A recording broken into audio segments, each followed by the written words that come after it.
Akka mooltan kabajamtootaa fi hordoftoota madda nageenyaa nagaan keenya lagaa fi tabbeen qaxxaamuree bakka jirtan maratti isin haa ga'u jechaa eegaa hordoftoota keenya guyyaa har'aa waa'ee lola godina Walloo aanaa baatee keessatti Oromoo fi Affaar jidduutti guyyaa torbaaf deemaa ture isin dhageessifnaan nu faana bu'aan affeerraa keenya. Egaa kabajamtootaa fi hordoftoota keenya sagantaa kana keessatti miseensa waraana bilisummaa Oromoo kan tahe Jaal Addeessaa dubbisnee waa'ee lola kana irratti dubbisnee jirra kan isin biraan gahu ani obsaasani. Egaa kabajamtootaa fi hordoftoota madda nageenyaa akkuma beekamu ilmaan Oromoo Walloo lola guyyaa torba ol shiftoota naannoo Affaarii fi gargaarsa nafxanyootaatiin irratti banamee jiru kana keessatti kan wareegame, kan itti caccabee, kan qabeenya itti dhabee, kan mana itti dhabee qorra keessa jiraachaa jira.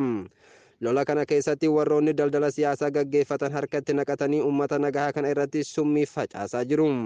Warroonni ummatichaaf bakka buuna jedhus waan garaa isaanii guuttatu malee madaa ilmaan qotee bulaa kana fayyisuuf hin dandeenye, dandahuufis hin jiraatan. Walumaa galatti lolli kun diinaa fi rooroo guddaa waan ta'eef arsaa hedduu akka nama kaffalsiisuu fi shiraan akka guutamee jirus Jaal Addeessaa irraa dhagahuuf teenya itti dhiyaadha.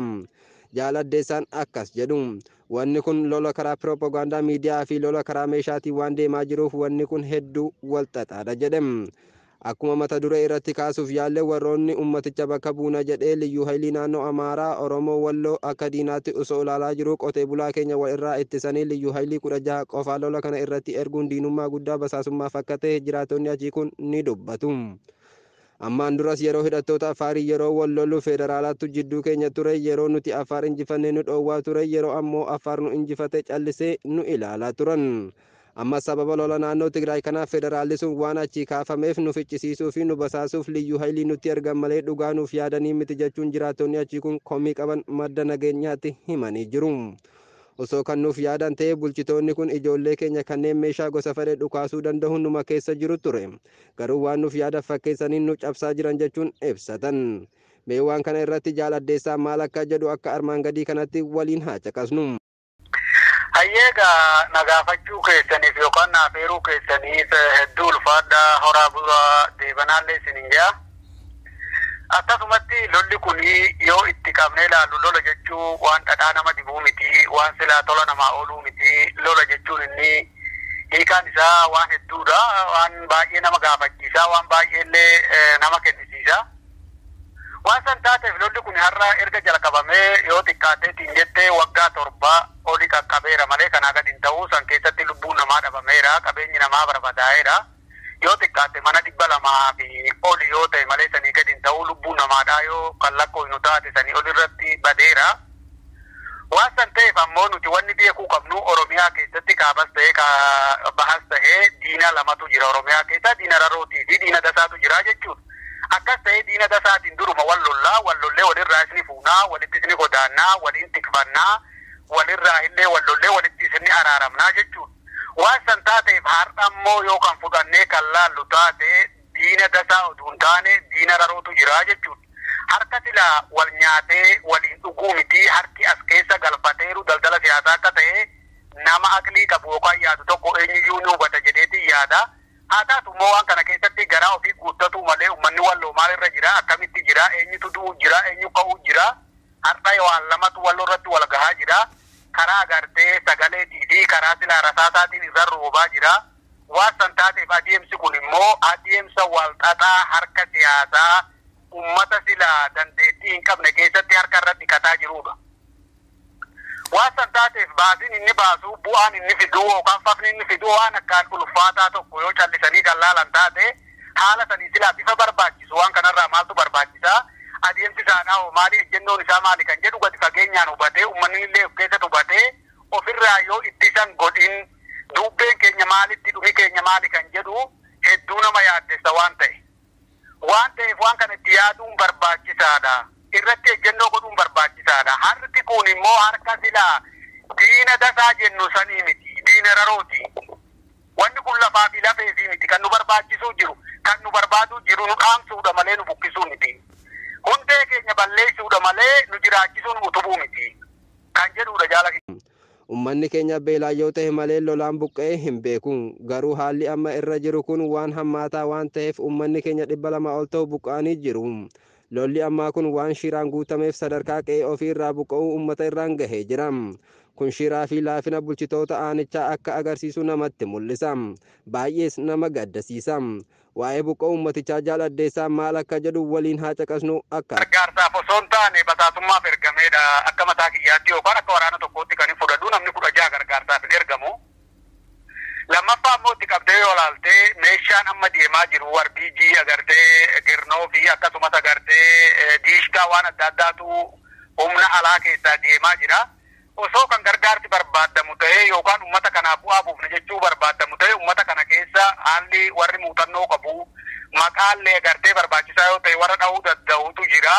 Uummata kana irra ramadaniiti ramaddii uummata kanaatiif ittisa ofirraa godhan malee nyaadhaanaa nyaatami jechuudha malee sin gargaaraa nufaana gargaara fi miti jechuudha deemsi kun wanni hubatuu qabu uummanni keenyallee maaliif wanni kun uummata fichisiisuuf oduu hin taane uummata gargaaruuf miti gabaabumatti wanni hubattu maaliif osoo dhukkubsattuu namni si dhukkubse eenyu namni qoricha yaala sii godhuu jiru eenyu ofirraa beekuu qabda gabaabaatti wanni hubatuu qabda adeemsi deemaa jiru as keessatti uummata agartee laamsheessuu yoo taate malee namni 16 mootummaa tokko sadarkaa mootummaatti waaman mootummaa jechuun maal jechuudha. Akka akkas hiikaa mootummaan namni beeku tokko uummata gargarii dhaabuu danda'e nama 16 akkam jedhee erga kun waan baay'ee nama dinqisiisu waan baay'ee nama ajaa'ibu jechuudha. Kun maali lafa tartiiboo uummanni keenya akka ofirraan itti filallee godhee akka uummanni keenya irra gatatee lafaa buqqa'ee bakka gallakkisuufi malee akka uummanni ittisa ofirraa godhuufi miti jedhee akka yaada kiyyaatti ilaalcha kiyyaatti kan fudhatu.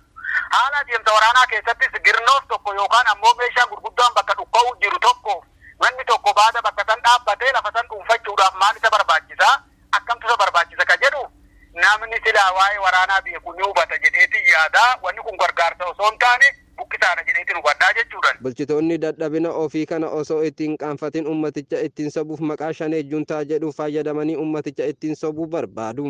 Gama kaaniinis waan miidhame osoo hin ilaalin osoo adda hin baafatin araara jechuun summii facaasaa jiru. Garuu lola kanaan dura gaafa araara Affaar deeman dargaggeessi Affaar dhakaan dhukke itti kaasee karaa gubbaa ofirra dachaasee kun osoo akkanaan jiru. Ummata keenyaaf dirmatuu dhiiftee araarri bu'ee jira kan walitti nu naqee shanee fi juntaa jechaa waakkataa jiru.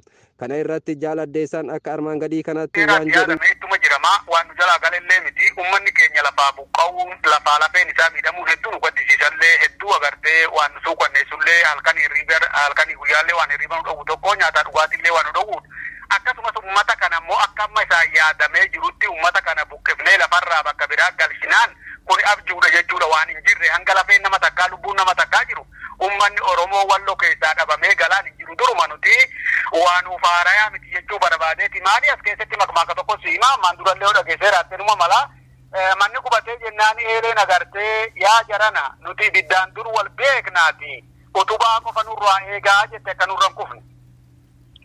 Waan ta'eef lolli kun duruma nurra jiraadha yeroo dheeraa nurra jiraadha garuu uummanni keenya akka isaan yaadan kanatti hangamillee yaadan hangamillee inni taan tuluqu lafarraa jedha malee uummanni keenya hanga namni tokko jiru buqqa'ee bakka isaan yaadatan qaqqabuun taasuma inuma isaanii hin milkoonni. Nuti immoo akkatti jiru kanatti gadi fageenyaan wanni hubachuu qabnu wanni amma deemaa jiru waan nu hambisaa waan nu hidha yookaan ammoo waan agartee araarama nuu qabaa yookaan rahmata nuu qabaa jennee wanni yaaduu qabnu taasuma hin jiru. Tokko kan lammaffaadhaan ammatachi bahee wanni nuti lallabnee waan akkasiitii mootummaan nu qaqqabaa yookaan waan akkasii nu qaqqabaa jennee yaadnu tokko hin jiru lafaa lafee keenya irratti dhabamnee tuluq ta'uu waan keenya goonfatuu karaa shari'aa keenyaatiinis taate waan keenya irratti du'uun jihaada nuu ta'uu ajjeefnu jihaada ta'uu hubannee jennoo keenyaa fidannoo keenya jabeeffatu waan qabnu walitti hirmatu waan qabnu wal cinaa dhaabbatu kan sammuun danda'e sammuun kan agartee hojiin danda'e hojiidhaan wal cinaa dhaabbatuudha malee wanni kun buqqa'isi kun gonkumaa ani akka gaariitti gadi garaana sheeneeraas hin jedha wanni kun tokko kan lammaffaadhaa yaadin an qabu yaadi quuqee quuphaan ta'ee diilaa ta'ee nama waraanuu jiru waa'ee hedduudha sooshaal miidiyaa irratti argaa jirra wanni argaa jirru wanta nama ajaa'ibu waan sammuun namaa fudhachuu hin dandeenye fa'aatu sooshaal miidiyaa kanarra jira maali innis yoo kan jennu taate ummata achirraa lolu san agartee TPLF fi abaa'oo shaneetu ummata san keessa dhufee ummata dha'uu jira kan jedhu fa'aatu jira wanni kun waan sammuun namaa fudhatuu hin dandeenye waan silaa jechaafillee afaan irratti namatti ulfaatu abaa'oo shanee nama lolu dhabeeti ummata saadhaa lola wanni kun jecha akkamiiti hangam ulfaataa hangam salphataa nama waa hubatu tokko biratti wanni kun waan hedduu silaa nama silaa salphisu tokkodha. Haalli immoo mootummaadhaa ilaalcha mootummaadhaa qollaa namni mootummaa jedhee mootummaatti of moggaatee taa'u tokko maatii mana tokko keessaa baadaatti dhaabuu hin dandeenye mootummaa jedhee wanni inni of waamuuf maali? Osoo dhugaatti uummata kanaaf quuqama qabaatee daqiiqaa 5 keessatti uummata kana adda dhaabee akka isaanii addaan murteessuu danda'a. Wanni inni barbaadu jiru garaasaa guuttatee yeroo isaa dheereffatuudha malee uummata kanaaf akka bu'aan buufne yookaan immoo maqaa mootummaadhaa san kabachiisee kan hin jiraanne kana hubachuu qaba uummanni keenya. Gabaabaatti mootummaa jedhee wanni mootummaatti of gatuuf hin qabu mootummaan jiru hin jiru. Mootummaan osoo jiraate kabajaa mirga namaadhaa kenna. Uummanni keenya mootummaa osoo hin taane warra afaan garaa guuttatuu fi warra afaan jabaatu qofaadha warri faaruudhaan as ba'u jiru warra. Gama keenyaan uummanni Walloo alaa fi keessaa wal ijaaruu qabam. Lafa isaas bulchitoonni godinaa fi mootummaa naannoo Amaaraa chirichaaroon gurgurataa jiru kana deebifatu qabam. Arxummaa fi dawwee jiillee fi dawwaa caffaa irraa walitti dirmatanii kun dhaamsa keenya nagaatti bulam.